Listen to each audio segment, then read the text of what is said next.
તો ચાલો વિદ્યાર્થી મિત્રો તૈયાર થઈ જાઓ પેન અને પેપર લઈને. આજે આપણે જોઈશું ધોરણ 11નું જીવ વિજ્ઞાનનું આપણું જે બીજું પ્રકરણ છે જૈવિક વર્ગીકરણ, એના 50 MCQs. તો મોક ટેસ્ટ રહેવાનું છે અને 50 MCQs એક્ઝામ ઓરિએન્ટેડ લેવાના છે. ટાટ HSની પરીક્ષા હોય કે ધોરણ 11ની પરીક્ષા હોય, તમને બધી જ જગ્યાએ આ MCQ ખૂબ જ હેલ્પફુલ થઈ રહેશે. 50 MCQ તમારા માટે ખૂબ જ અગત્યના છે, મહત્વના છે. તો પેન અને પેપર લઈને તમે રેડી થઈ જાઓ. જ્યારે આપણે આ ટેસ્ટ બતાવીશું ત્યારે છેલ્લે તમને આન્સર કી મળી જશે. આ ઉપરાંત જે વિદ્યાર્થી મિત્રોને આ રિવિઝન કરવા માટે વિડીયો જોતા હોય તો એમના માટે આપણે વિડીયોમાં આપણે આન્સર કહેતા રહીશું. જે વિદ્યાર્થી મિત્રોને ડાયરેક્ટ ટેસ્ટ આપવો હોય એ અવાજ મ્યુટ કરી દે અને જે વિદ્યાર્થી મિત્રોને જવાબ સાંભળવા હોય એ અવાજ શરૂ રાખે. અને આ જે PDF છે એ તમને આપણે ટેલિગ્રામ ચેનલ પર ડાયરેક્ટ મળી જાય છે. તમારે બસ એના માટે આ વિડીયો ઉપર 50 લાઇક્સ પૂરી કરી દેવાની છે. તો ચાલો ફટાફટથી વિડીયોને લાઇક કરી દો અને વિડીયોને આપણે કરીએ શરૂ.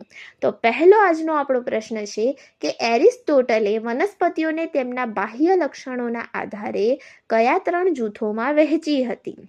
વનસ્પતિઓને તેમના બાહ્ય લક્ષણોના આધારે કયા 3 જૂથમાં વહેંચી હતી? ઓપ્શન છે અહીં તમારા એકદળી, દ્વિદળી, બહુદળી. બી છે છોડ, ક્ષૃપ, વૃક્ષ. સી છે લીલ ફૂગ, દ્વિઅંગી. ડી છે સપુષ્પી, અપુષ્પી.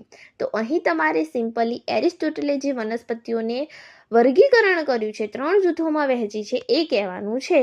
તો અહીં સાચો આન્સર આવશે તમારો ઓપ્શન બી, છોડ, ક્ષૃપ અને વૃક્ષ. ડન. તો એરિસ્ટોટલે જે વનસ્પતિઓને તેમના બાહ્ય લક્ષણોના આધારે જે 3 જૂથોમાં વહેંચી હતી એ હતી છોડ, ક્ષૃપ અને વૃક્ષ. ડન. ચાલો, બીજો પ્રશ્ન છે આપણો 5 સૃષ્ટિ વર્ગીકરણ પદ્ધતિ, જે 5 કિંગડમ ક્લાસિફિકેશન છે એ કોણે આપ્યું હતું? ઓપ્શન છે તમારા કેરોલસ લિનિયસ, RH વ્હિટેકર. સી છે એરિસ્ટોટલ અને ડી છે બેન્થમ અને હુકર. તો જે આપણું 5 સૃષ્ટિ વર્ગીકરણ પદ્ધતિ છે, 5 કિંગડમ ક્લાસિફિકેશન છે, એ કોણે આપ્યું છે? આપણને ખબર જ છે, RH વ્હિટેકર. રાઈટ આન્સર છે ઓપ્શન બી, RH વ્હિટેકર. આપણો ત્રીજો પ્રશ્ન છે કે 5 સૃષ્ટિ વર્ગીકરણમાં કયા સજીવોનો સમાવેશ થતો નથી? ઓપ્શન છે અહીં તમારા બેક્ટેરિયા. બી છે વાયરસ, વાયરોઇડ્સ અને લાઇકેન. સી છે પ્રજીવ અને ડી છે લીલ. તો અહીં તમારો સાચો જવાબ આવશે ઓપ્શન બી, વાયરસ, વાયરોઇડ્સ અને લાઇકેનનો જે સમાવેશ છે એ આ 5 સૃષ્ટિ વર્ગીકરણ પદ્ધતિમાં થતો નથી. બાકી બેક્ટેરિયાનો સમાવેશ થાય છે, પ્રજીવોનો થાય છે અને લીલનો પણ થાય છે, પરંતુ જે આ વાયરસ, વાયરોઇડ્સ અને લાઇકેન છે તેમનો સમાવેશ થતો નથી. ચોથો પ્રશ્ન છે, કઈ સૃષ્ટિના બધા જ સજીવો આદિકોષ કેન્દ્રી એટલે કે પ્રોકેરિયોટિક છે? ઓપ્શન છે અહીં તમારા પ્રોટિસ્ટા, બી મોનેરા, સી ફૂગ અને ડી વનસ્પતિ સૃષ્ટિ. તો કઈ એવી સૃષ્ટિ છે જેના બધા જ સજીવો છે એ આદિકોષ કેન્દ્રીય સજીવો છે? તો એવી આપણી સૃષ્ટિ છે સૃષ્ટિ Monera. Option B is the right answer, જેની અંદર શું આવે છે? બેક્ટેરિયાનો સમાવેશ થાય છે. તો આપણો રાઇટ આન્સર છે ઓપ્શન બી. આના પછીનો આપણો 5મો પ્રશ્ન છે, અત્યંત પ્રતિકૂળ પરિસ્થિતિઓ જેમ કે ગરમી હોય, પાણીના ઝરા હોય, એમાં કયા બેક્ટેરિયા તમને જોવા મળશે? ઓકે, તો ગરમ પાણીના ઝરામાં કયા બેક્ટેરિયા તમને જોવા મળશે? ઓપ્શન છે તમારા A eubacteria, B archaebacteria, C cyanobacteria, D mycoplasma. તો તમે જ્યારે અત્યંત પ્રતિકૂળ પરિસ્થિતિની વાત કરતા હોય, જેમ કે ગરમ પાણીના ઝરા હોય અથવા તો ખૂબ જ ઠંડી હોય, તો એવી જગ્યાએ તમને જોવા મળે છે આર્કી બેક્ટેરિયા. ખરી વાત ને, જેને આર્કિયા કહેવાય. તો ઓપ્શન બી આપણો સાચો જવાબ છે, આર્કી બેક્ટેરિયા આવી કપરી પરિસ્થિતિઓમાં તમને જોવા મળે છે. છઠ્ઠો તમારો પ્રશ્ન છે કે મિથેનોજન્સ બેક્ટેરિયા ક્યાં જોવા મળે છે? ઓપ્શન આપ્યા છે ખારા વિસ્તારમાં, બી છે ગાય અને ભેંસના પાચન માર્ગમાં, સી છે પર્વતો પર, ડી છે રણ પ્રદેશમાં. તો જે આ મિથેનોજન્સ બેક્ટેરિયા છે મિત્રો, એ તમને જોવા મળે છે ગાય અને ભેંસના જે પાચન માર્ગ છે ત્યાં તમને મિથેનોજન્સ બેક્ટેરિયા જોવા મળે છે, ગાય અને ભેંસના પાચન માર્ગમાં. 7મો તમારો પ્રશ્ન છે કે સાઇનો બેક્ટેરિયા જે નીલ હરિત લીલ છે એમાં કયું રંજક હરિત વનસ્પતિ જેવું હોય છે, જે રંજક દ્રવ્ય જે હોય છે હરિત વનસ્પતિ જેવું હોય છે. ઓપ્શન છે એ ક્લોરોફિલ એ, બી ક્લોરોફિલ બી, સી ઝેન્થોફિલ કે ડી ફાઇકોએરિથ્રિન. તો અહીં તમારો રાઈટ આન્સર આવશે મિત્રો અહીં ક્લોરોફિલ એ. ઓકે, જે સાયનોબેક્ટેરિયા નીલહરિત લીલ છે એમાં જે રંજક દ્રવ્ય હરિત વનસ્પતિ જેવું હોય છે એ હોય છે ક્લોરોફિલ એ. યાદ રાખીશું. ડન, ક્લોરોફિલ એ આવશે. 8મો તમારો પ્રશ્ન છે, નાઇટ્રોજન સ્થાપન માટે વિશિષ્ટ કોષો અભિકોષો જેને હેટેરોસાઇટ્સ કહેવાય એ કોણ ધરાવે છે? ઓપ્શન છે તમારા અમીબા, અહીંયા અમીબા, નોનસ્ટોક અને એનાબીના, યુગ્લિના કે પેરામિશિયમ. કોણ ધરાવે છે? તો જે નાઇટ્રોજન સ્થાપન માટેના જે વિશિષ્ટ અભિકોષો છે જેને હેટેરોસાઇટ્સ કહેવામાં આવે છે એ નોનસ્ટોક અને એનાબીના પાસે હોય છે. કોની પાસે હોય છે? નોનસ્ટોક અને એનાબીના. ઓપ્શન બી તમારો સાચો જવાબ છે. પછીનો અહીં તમારા માટે 9મો પ્રશ્ન છે કે પૃથ્વી પરના મુખ્ય ઉત્પાદકો એટલે કે chief producers in the Ocean's તરીકે કોણ ઓળખાય છે? ઓપ્શન છે તમારા ડાયનો, જે ફ્લેજેલેટ્સ છે એ, બી ડાયટમ્સ, સી યુગ્લિનોઇડ્સ અને ડી સ્લાઇમ મોલ્ડ. તો શું આવશે અહીં જવાબ? અહીં આપણો સાચો જવાબ છે ડાયટમ્સ. તો જે પૃથ્વી પરના મુખ્ય ઉત્પાદકો ચીફ પ્રોડ્યુસર છે ઇન ધ ઓશન એના તરીકે ઓળખવામાં આવે છે ડાયટમ્સને. ઓકે, યાદ રાખીશું. 10મો પ્રશ્ન છે, ડાયટમ્સની કોષ દિવાલમાં કયું દ્રવ્ય જમા થયેલું હોય છે જે તેને અવિનાશી બનાવે છે? ઓપ્શન છે તમારા સેલ્યુલોઝ, લિગ્નિન, સિલિકા કે કાઇટિન. તો કયું દ્રવ્ય હોય છે જે તેને અવિનાશી બનાવે છે? ઓકે, કયું દ્રવ્ય જમા થયેલું હોય છે જે ડાયટેમ્સ છે એની કોષ દિવાલમાં? તો એ છે સિલિકા. ઓકે, શું આવશે? સિલિકા. ડન, યાદ રાખીશું સિલિકા. ઓકે, ચાલો પછીનો આપણો 11મો પ્રશ્ન છે કે લાલ ભરતી જે રેડ ટાઇડ છે એ માટે કયો સજીવ જવાબદાર છે? ઓપ્શન છે તમારા એ ગોનિયાલેક્સ, બી યુગ્લિના, સી અમેબા અને ડી પ્લાઝ્મોડિયમ. અહીં આપણો રાઈટ આન્સર આવશે ઓપ્શન એ ગોનિયાલેક્સ. ડન, કયો સજીવ લાલ ભરતી રેડ ટાઇડ્સ માટે જવાબદાર છે? તો જવાબ આવશે ગોનિયાલેક્સ. 12મો પ્રશ્ન છે આપણો, યુગ્લિનામાં કોષ દિવાલને બદલે કયું પ્રોટીનયુક્ત આવરણ હોય છે? ઓપ્શન છે તમારા કેપ્સિડ, પોલિકલ સ્તર, ક્યુટિકલ કે મ્યુસિલેજ. કયું હોય છે? તો જે યુગ્લિના હોય છે એમાં કોષ દિવાલના બદલે એક પ્રોટીનયુક્ત આવરણ હોય છે જેને પેલિકલ સ્તર કહેવાય. ઓકે, ઓપ્શન બી આપણો સાચો જવાબ આવશે પેલિકલ સ્તર હોય છે.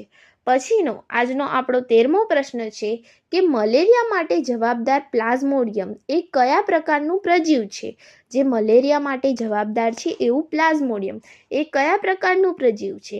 ઓપ્શન છે તમારા એ અમીબાસમ પ્રજીવ, બી કશાધારી પ્રજીવ, સી પશ્મધારી પ્રજીવ, ડી બીજાણુધારી પ્રજીવ જેને સ્પોરોઝોન્સ કહેવાય. તો આપણું જે આ પ્લાઝ્મોડિયમ છે જે મેલેરિયા માટે જવાબદાર છે એ બીજાણુધારી પ્રજીવ છે જેને સ્પોરોઝોન્સ પણ કહેવાય છે. Option D is the right answer.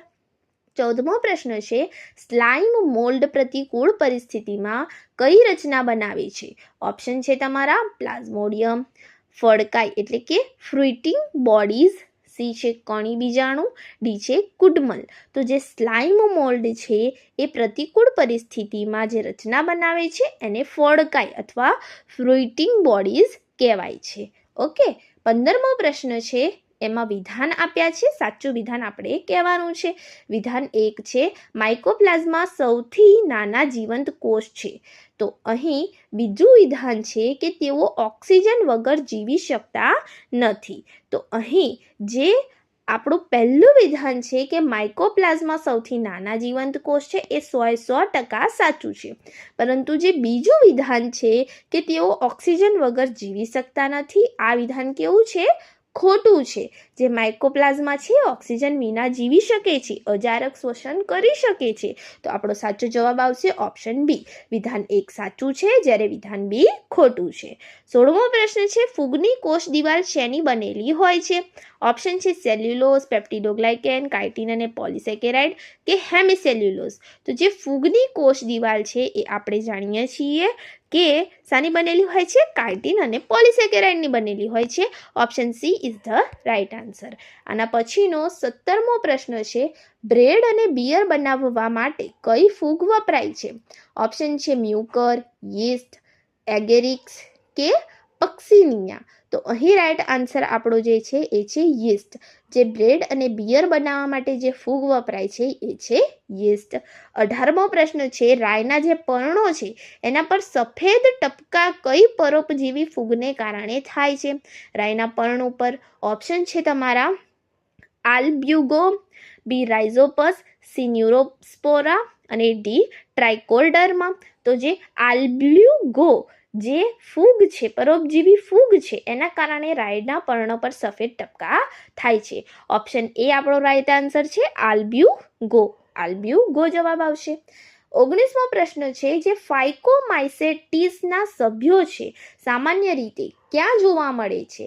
Option છે અહીં તમારા સૂકા પ્રદેશમાં, બી ભેજવાળા અને ભીના નિવાસ સ્થાનમાં, સી માત્ર દરિયામાં અને ડી મનુષ્યના શરીરમાં.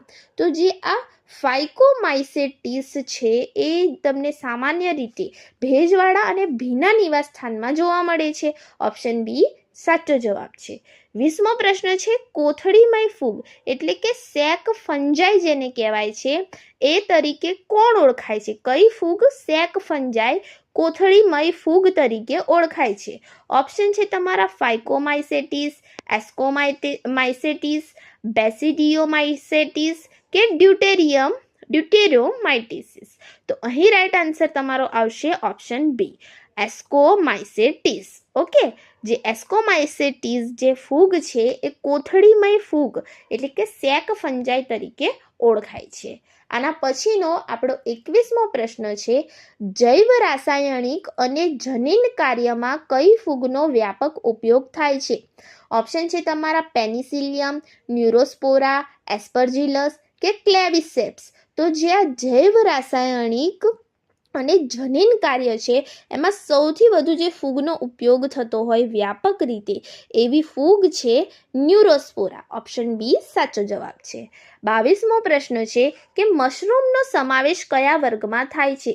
ઓપ્શન છે તમારા એસ્કોમાઇસેટીસ, બેસિડિયોમાઇસેટીસ, ડ્યુટેરોમાઇસેટીસ કે ફાઇકોમાઇસેટીસ. તો જે મશરૂમ છે એનો સમાવેશ થાય છે બેસિડિયોમાઇસેટીસ જે વર્ગ છે એની અંદર મશરૂમનો સમાવેશ થાય છે. આના પછીનો 23મો પ્રશ્ન છે, કઈ ફૂગમાં લિંગી પ્રજનન ગેરહાજર હોય છે? લિંગી પ્રજનન નથી થતું અથવા તો હજુ સુધી શોધાયું નથી કે હજુ ખબર જ નથી પડી. તો ઓપ્શન છે ફાઇકોમાઇસેટીસ, બી એસ્કોમાઇસેટીસ, સી બેસિડિયોમાઇસેટીસ અને ડી ડ્યુટેરોમાઇસેટીસ. તો જે આ અપૂર્ણ ફૂગ છે આપણી ડ્યુટેરોમાઇસેટીસ એમાં લિંગી પ્રજનન ગેરહાજર છે અથવા હજુ સુધી શોધાયું જ નથી. ડન. આના પછીનો 24મો પ્રશ્ન છે, યોગ્ય જોડકા જોડોનો સ્તંભ 1 અને 2 આપ્યો છે. સ્તંભ 1માં રોગ આપ્યા છે અને જે 2 છે એમાં એના કારક આપ્યા છે. અહીં PQRSM ઓપ્શન છે જેમાં પહેલો છે ઘઉંનો ગેરુ. તો જે ઘઉંનો ગેરુ હોય છે એની અંદર જે છે કયો કારક છે? ઘઉંનો ગેરુ જે રોગ થાય છે એના માટે કારક સજીવ એ કયો છે? તો અહીં આવશે કયો આવશે? હા, પુસિનિયા. ઓકે, જે આ પુસિનિયા છે એ ઘઉંના ગેરુ માટે કારક રોગ છે. ક્યુ છે અંગારીઓ. તો અંગારીઓ જે છે એ થાય છે યુસ્ટિલેગો. જે યુસ્ટિલેગો છે એના કારણે થાય છે. જે પેનિસિલિન છે એ પેનિસિલિન જે છે એ કારક છે એ છે પેનિસિલિયમ. પેનિસિલિન જે છે એ રોગનો કારક પેનિસિલિયમ. અને જે યીસ્ટ છે, યીસ્ટ એના લીધે સેકેરોમાઇસિસ થાય છે. તો અહીં રાઈટ આન્સર આપણો જે છે એ છે ઓપ્શન એ. ઓકે, તો પીમાં 2 આવશે, ક્યુમાં શું આવશે? આઈ આવશે, આરમાં આવશે IV પેનિસિલિયમ અને એસમાં આવશે 3 સેકેરોમાઇસિસ. એટલે option A is the right answer. Okay, પછીનો આપણો પ્રશ્ન છે કે કીટભક્ષી જે વનસ્પતિનું ઉદાહરણ છે એ કયું છે? ઓપ્શન છે તમારા એ અમરવેલ, બી અર્કજવર એટલે કે યુટ્રિક્યુલેરિયા અને વિનસ જે ફ્લાય ટ્રેપ છે એ, સી છે આંબો અને ડી છે કેસુડો અથવા કેસુડો કહેવાય. તો અહીં જે કીટભક્ષી વનસ્પતિ છે એનું ઉદાહરણ છે અર્કજ્વર અને વિનસ ફ્લાયટ્રેપ. અહીં ઓપ્શન બી આપણો જે છે એ રાઈટ આન્સર છે. 26મો પ્રશ્ન છે વાયરસ શબ્દનો અર્થ શું થાય છે? ઓપ્શન છે જીવન, બી ઝેર અથવા વિષારી પ્રવાહી, સી કોષ અને ડી નાનો કણ. તો આપણે જાણીએ છીએ વાયરસ શબ્દ જે છે એનો અર્થ થાય છે ઝેર અથવા વિષારી પ્રવાહી. 27મો પ્રશ્ન છે વાયરસમાં પ્રોટીનનું બનેલું રક્ષણાત્મક આવરણ કયા નામે ઓળખાય છે? ઓપ્શન છે તમારા એ કેપ્સોમિયર, બી કેપ્સિડ, સી એન્વેલપ, ડી ન્યુક્લિયોઇડ. તો અહીં જે વાયરસમાં જે પ્રોટીનનું જે રક્ષણાત્મક આવરણ બનેલું હોય છે એ ઓળખાય છે કેપ્સિડના નામે. 28મો પ્રશ્ન છે બેક્ટેરિયોફેજ જે છે એને શું થાય? બેક્ટેરિયોફેજ એટલે તો ઓપ્શન છે એ બેક્ટેરિયા દ્વારા થતો રોગ, બી બેક્ટેરિયાને ચેપ લગાડતા વાયરસ, સી વાયરસ દ્વારા થતો બેક્ટેરિયલ રોગ અથવા એક પ્રકારનો પ્રોટોઝોઆ. તો જે આ બેક્ટેરિયોફેજ છે એ બેક્ટેરિયાને ચેપ લગાડતા વાયરસ છે, જે બેક્ટેરિયાને પણ રોગ કરે છે એવા વાયરસ છે એને બેક્ટેરિયોફાજ કહેવાય છે. ઓકે, તો આના પછીનો આપણો પ્રશ્ન છે કે વાયરોઇડ્સ જે છે અથવા વિરોઇડ્સ એની શોધ કોણે કરી હતી? ઓપ્શન છે અહીં તમારા ડી જે ઇવાનોસ્કી, એમ ડબલ્યુ બેન્જરિક, ટી ઓ ડાઇનર કે ડબલ્યુ એમ સ્ટેનલી. ઓકે, પરીક્ષામાં ખાસ પૂછાઈ શકે એવો પ્રશ્ન છે આર્યો, તો ખાસ ધ્યાન રાખીશું. જે વિરોઇડ્સ છે, વિરોઇડ્સ એ વાયરસ કરતાં પણ નાના હોય છે. તો આ જે આવા વિરોઇડ્સ છે એમની શોધ કરી છે ટી ઓ ડાઇનરે. ઓકે, ઓપ્શન સી આપણો સાચો જવાબ છે, ટી ઓ ડાઇનર. 30મો પ્રશ્ન છે બટાટામાં ત્રાકમય ગ્રંથિલ પોટેટો સ્પિન્ડલ ટ્યુબર ડિસીઝ રોગ કોના દ્વારા થાય છે? ઓપ્શન છે વાયરસ દ્વારા, બેક્ટેરિયા દ્વારા, વાયરોઇડ્સ દ્વારા કે ફૂગ દ્વારા. તો જે બટાકામાં ત્રાકમય ગ્રંથિલ જે રોગ છે પોટેટો સ્પિન્ડલ ટ્યુબર ડિસીઝ એ શાના દ્વારા થાય છે? એ થાય છે વાયરોઇડ્સ દ્વારા. ડન. તો વાયરોઇડ્સની શોધ કોણે કરી? ટી ઓ ડાઇનરે. અને બટાકામાં જે ત્રાકમય ગ્રંથિલ રોગ પોટેટો સ્પિન્ડલ ટ્યુબર ડિસીઝ થાય છે એ વાયરોઇડ્સના કારણે થાય છે. 31મો પ્રશ્ન છે લાઇકેન એ કોની વચ્ચેનું સહજીવન છે? આ જે ફોટો છે એ લાઇકેનનો છે. તો જે આ લાઇકેન છે એ કોની વચ્ચેનું સહજીવન છે? તો બેક્ટેરિયા અને ફૂગ વચ્ચેનું, લીલ અને ફૂગ વચ્ચેનું, લીલ અને વાયરસ વચ્ચેનું કે મૂળ અને ફૂગ વચ્ચેનું? તો જે આ લાઇકેન છે એ સહજીવન છે લીલ અને ફૂગ વચ્ચેનું. આ લાઇકેન દેખાઈ રહ્યું છે ફોટામાં, એ લાઇકેન છે.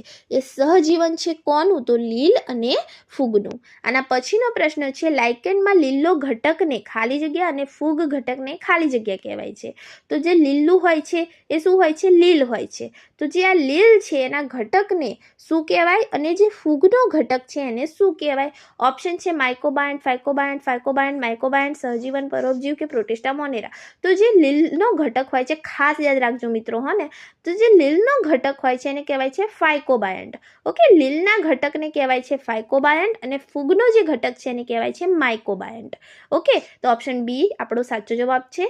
લીલના ઘટકને ફાઇકોબાયન્ટ કહેવાય અને ફૂગના ઘટકને માઇકોબાયન્ટ કહેવાય. ડન. આના પછીનો પ્રશ્ન જોઈએ. 33મો પ્રશ્ન છે લાઇકેન એ કયા પ્રદૂષણના શ્રેષ્ઠ સૂચકો છે? ઓપ્શન છે જળ પ્રદૂષણ, વાયુ પ્રદૂષણ, જમીન પ્રદૂષણ કે અવાજ પ્રદૂષણ. તો અહીં રાઈટ આન્સર છે ઓપ્શન બી, વાયુ પ્રદૂષણ. ઓકે, જ્યાં લાઇકેન ઉગેલા ના હોય ત્યાં શું હોય? વાયુ પ્રદૂષણ હોય. ઓકે, તો વાયુ પ્રદૂષણ માટે શ્રેષ્ઠ સૂચકો છે લાઇકેન. 34મો પ્રશ્ન છે વાયરસનું જનીન દ્રવ્ય કેવું હોઈ શકે? તો આરએનએ હોઈ શકે, માત્ર ડીએનએ, કાં તો આરએનએ અથવા ડીએનએ હોઈ શકે કે આરએનએ અને ડીએનએ બંને હોઈ શકે. તો જે આપણા વાયરસ છે એમનું જનીન દ્રવ્ય કાં તો આરએનએ હોય અથવા તો ડીએનએ હોય. ઓકે, કોઈ દિવસ આરએનએ અને ડીએનએ બંને એક સાથે તો હોય જ નહીં, એટલે કાં તો આરએનએ હશે અથવા તો ડીએનએ હશે. Option C is the right answer. 35મો પ્રશ્ન છે વિધાનવાળો પ્રશ્ન છે. ફરીથી વિધાન આપ્યા છે અને કારણ આપ્યું છે અહીં આપણને. તો વિધાન એ છે કે જે આ ડ્યુટેરોમાઇસેટિસ છે એ અપૂર્ણ ફૂગ છે. ઓકે, આ તો આપણે આગળના એક પ્રશ્નમાં પણ જોઈ લીધું કે જે આ ડ્યુટેરોમાઇસેટીસ છે એ એક પ્રકારની કેવી ફૂગ છે? અપૂર્ણ ફૂગ છે. ઓકે, અને બીજું છે કે તેમાં માત્ર અલિંગી કે વાનસ્પતિક તબક્કાઓ જ ઓળખાયા છે. ઓકે, તો એ પણ વસ્તુ આપણે જોઈ કે હજુ સુધી આમાં કંઈ સરખી રીતે જણાયું નથી કે ઓળખાયું નથી. તો કારણ આર પણ સાચું છે કે એ અપૂર્ણ ફૂગ છે એ કહેવા માટે. ઓકે, તો અહીં આપણો રાઈટ આન્સર આવશે એ અને આર બંને સાચા છે અને આર એ એની સમજૂતી છે. ઓકે, ઓપ્શન એ આપણો જવાબ આવશે. 36મો પ્રશ્ન છે પ્રાણી સૃષ્ટિ માટે કયું વિધાન ખોટું છે? ઓપ્શન છે તમારા તેઓ વિષમપોષી છે, બી છે તેઓમાં કોષ દિવાલનો અભાવ હોય છે, સી છે તેઓ ખોરાકનું અંતઃગ્રહણ કરે છે અને ડી છે તેમાં જે ગ્લાયકોજન છે કે ચરબીના સંગ્રહ થતો નથી. તો અહીં જે આ પ્રશ્ન છે તમારો એમાં સાચો જવાબ તમારો છે ઓપ્શન ડી કે તેમાં ગ્લાયકોજન કે ચરબીનો સંગ્રહ થતો નથી. વિધાન કયું ખોટું છે એ કીધું છે આપણને પ્રાણી સૃષ્ટિ માટે. તો આપણે વિષમપોષી છીએ, આપણામાં કોષ દિવાલનો અભાવ છે અને ખોરાકનું આપણે અંતઃગ્રહણ કરીએ છીએ. ઓકે, પરંતુ તેમાં ગ્લાયકોજન કે ચરબીનો સંગ્રહ થતો નથી. તો આપણામાં ગ્લાયકોજન અને ચરબીનો શું થાય છે? સંગ્રહ થાય છે. તો ઓપ્શન ડી આપણો અહીં સાચો જવાબ છે. પછીનો 37મો પ્રશ્ન છે તમાકુમાં મોઝેક રોગ થાય છે TMV માટે જવાબદાર કારક કયો છે? તો બેક્ટેરિયા છે, વાયરસ છે, ફૂગ છે કે લાઇકેન છે? તો આપણે જાણીએ છીએ કે ટોબેકો મોઝેક વાયરસ એના માટે જવાબદાર છે. ઓકે, તો કયો આન્સર આવે? હા, ઓપ્શન બી વાયરસ. 38મો પ્રશ્ન છે WM સ્ટેનલીએ કઈ બાબત દર્શાવી હતી? ઓકે, WM સ્ટેનલીની વાત થઈ રહી છે, એમને કઈ બાબત દર્શાવી હતી? ઓપ્શન છે વાયરસ સ્ફટિકમય હોઈ શકે છે, વાયરસ પ્રવાહી ઝેર છે, જે વાયરોઇડ છે એમાં પ્રોટીન નથી કે બેક્ટેરિયામાં કોષ દિવાલ નથી. તો અહીં સ્પેસિફિક WM સ્ટેનલીની વાત થઈ રહી છે. ઓકે, WM સ્ટેનલીએ કઈ બાબત આપણને દર્શાવી? તો એમને દર્શાવ્યું કે વાયરસ સ્ફટિકમય હોઈ શકે છે. ઓપ્શન એ જે છે સાચો જવાબ છે. આ સ્ફટિક તમને દોરીને બતાવે છે સ્ફટિક છે એવા વાયરસ હોઈ શકે છે, એમને એવું કહ્યું. 39મો પ્રશ્ન છે પ્રોટિસ્ટા સૃષ્ટિના સભ્યો મુખ્યત્વે કેવા હોય છે? ઓપ્શન છે તમારા સ્થલજ, જલજ, હવામાં રહેતા કે પર્વતીય. તો પ્રોટિસ્ટા સૃષ્ટિ એટલે આપણે જાણીએ છીએ કોનો સમાવેશ થાય? અમીબા છે, પેરામિશિયમ છે, એવા જે એક કોષીય સજીવો છે એમનો સમાવેશ જે છે પ્રોટિસ્ટા સૃષ્ટિમાં થાય છે. તો એઓ મોટા ભાગે કેવા હોય છે? જલજ હોય છે. ઓકે, પ્રોટિસ્ટા સૃષ્ટિના સભ્યો મોટા ભાગે જલજ હોય છે. 40મો પ્રશ્ન છે પ્લાઝ્મોડિયમ શબ્દ સ્લાઇમ મોલ્ડના સંદર્ભમાં શું સૂચવે છે? ઓપ્શન છે તમારા રોગકારક પ્રજીવ છે, સજીવોનું એકત્રીકરણ જૂથ છે, બીજાણુનો પ્રકાર છે કે એક કોષીય અંગિકા છે. તો અહીં જે આ આકૃતિ છે એની પરથી તમને થોડો ખ્યાલ આવી રહ્યો હશે કે જવાબ કયો આવશે. તો એ શું છે? સજીવોનું એકત્રીકરણ જૂથ છે. પ્લાઝ્મોડિયમ શબ્દ સ્લાઇમ મોલ્ડના સંદર્ભમાં સૂચવે છે કે સજીવોનું એકત્રીકરણ જૂથ છે. ડન. આ જૂથમાં સજીવો છે ઘણા બધા સ્લાઇમ મોલ્ડના સ્વરૂપમાં. સ્લાઇમ એટલે તમે રમ્યા હશો એ જ સ્લાઇમની વાત થઈ રહી છે. ઓકે, તો સ્લાઇમ મોલ્ડના સંદર્ભમાં. 41મો પ્રશ્ન છે કયા સજીવો પોતાની કોષ દિવાલમાં બે કશા ધરાવે છે? એક આયામ અને બીજી અનુપ્રસ્થ. ઓકે, તો સ્લાઇમ એટલે રમ્યા હશો એટલે હું એમ નથી કહેતી કે એ જ સ્લાઇમ હોય છે મોલ્ડ, પણ એ સ્લાઇમ જેવું અહીં કોલોની હોય છે આખી, બરોબર, સજીવોની, એને આપણે કહી શકીએ. તો સજીવોનું એકત્રીકરણ જૂથ છે. તો કયા સજીવો પોતાની કોષ દિવાલમાં બે કશા ધરાવે છે? એક આયામ અને બીજી અનુપ્રસ્થ. ઓકે, તો અહીં આપણને ઓપ્શન આપે છે ડાયટમ્સ, ડાયનોફ્લેજેલેટ્સ કે યુગ્લિના કે પારામિશિયમ. તો અહીં તમારો રાઈટ આન્સર આવશે ડાયનોફ્લેજેલેટ્સ. ડન. જે આ ડાયનોફ્લેજેલેટ્સ છે એ શું ધરાવે છે? બે કશા ધરાવે છે, એક આયામ અને બીજી અનુપ્રસ્થ. પછીનો પ્રશ્ન છે 42મો નીચેનામાંથી કયું વિધાન બેક્ટેરિયા માટે સાચું છે? ઓપ્શન છે અહીં તમારા તેઓ જટિલ રચના અને સરળ વર્તણૂક ધરાવે છે, બી છે તેઓ સરળ રચના અને જટિલ વર્તણૂક ધરાવે છે, સી છે તેઓમાં કોષ કેન્દ્ર પટલ હાજર હોય છે કે તેઓ હંમેશા પરોપજીવી જ હોય છે. ઓકે, તો પહેલાં અહીંયા ક્લિયર કરી દઈએ કે તેઓની સંરચના એટલી જટિલ નથી હોતી, તો પહેલું તો ના જ આવે. ઓકે, અને એટલે એ લોકોની સરળ રચના હોય છે, પણ વર્તણૂક કેવી હોય છે? જટિલ હોય છે. બહુ ખતરનાક છે બેક્ટેરિયા. ઓકે, એમની વર્તણૂક ખૂબ જટિલ હોય છે. તો ઓપ્શન બી આપણો અહીં રાઈટ આન્સર હશે. બીજા પણ ઓપ્શન જોઈ લઈએ. તેઓમાં કોષ કેન્દ્ર પટલ હાજર હોય છે, તો આ તદ્દન ખોટી વાત છે. તેઓમાં કોષ કેન્દ્ર પટલ હાજર હોતું નથી. ખાસ યાદ રાખજો, પરીક્ષામાં કદાચ ટ્વિસ્ટ કરીને પ્રશ્ન પૂછી લે તો યાદ રાખીશું, બેક્ટેરિયામાં કોષ કેન્દ્ર પટલ હોતું નથી, હાજરી હોતી નથી. અને ડી છે, તેઓ હંમેશા પરોપજીવી હોય છે. આ પણ ખોટું છે. સાયનોબેક્ટેરિયા ઓકે સ્વયંપોષી છે, જાતે ખોરાક બનાવે છે, ફોટોસિન્થેસિસ કરે છે, તો આ પણ ના હોય. એટલે શું આવશે આની અંદર?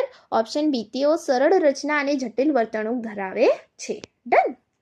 43મો પ્રશ્ન છે, કયા બેક્ટેરિયાનો ઉપયોગ દૂધમાંથી દહીં બનાવવા માટે થાય છે? તો આપણા ફેવરેટ બેક્ટેરિયા. ઓકે, કયા હવે?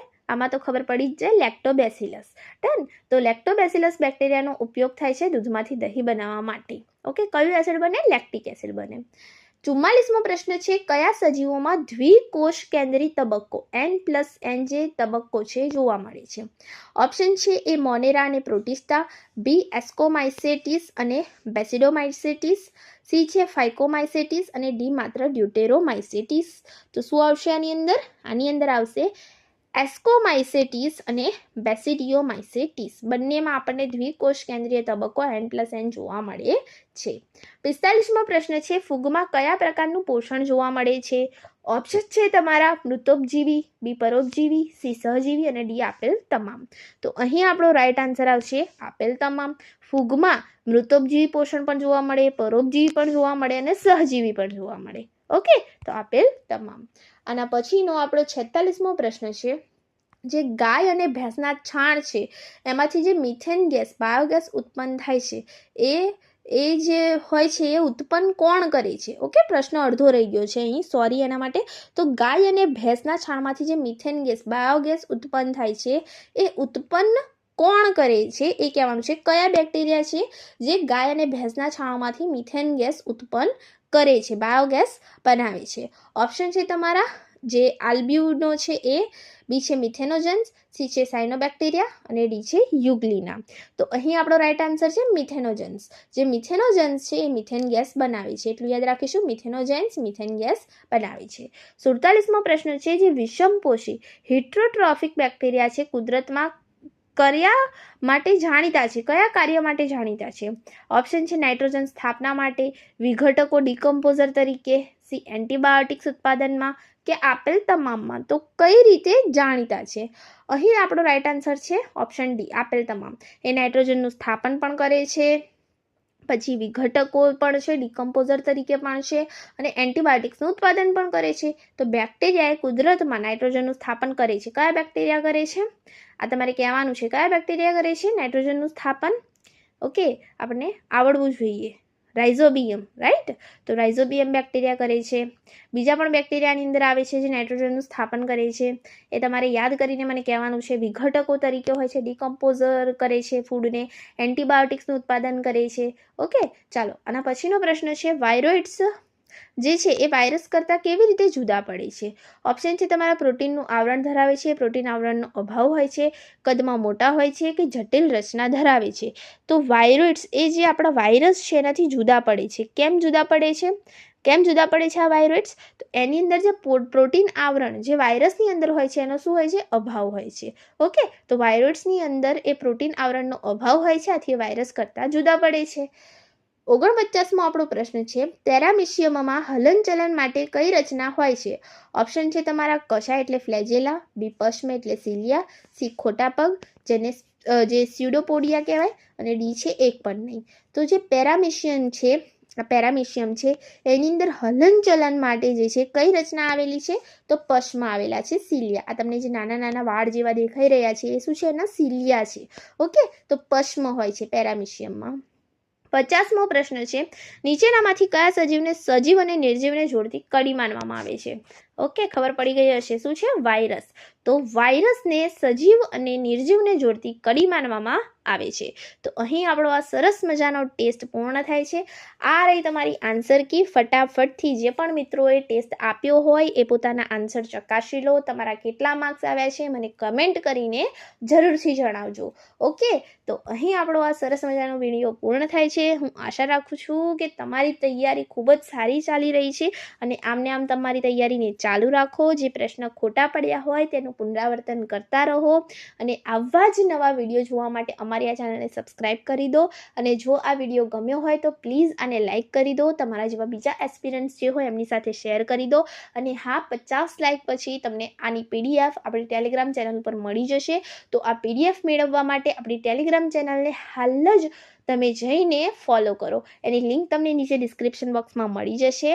આ ઉપરાંત આપણા જે અન્ય ટાટના વિડીયો છે એની જે પ્લેલિસ્ટ છે એની પણ લિંક તમને નીચે ડિસ્ક્રિપ્શન બોક્સમાં મળી જશે. તો મળતા રહીશું આવા જ નવા વિડીયો સાથે. Thank you friends. Keep watching, keep learning.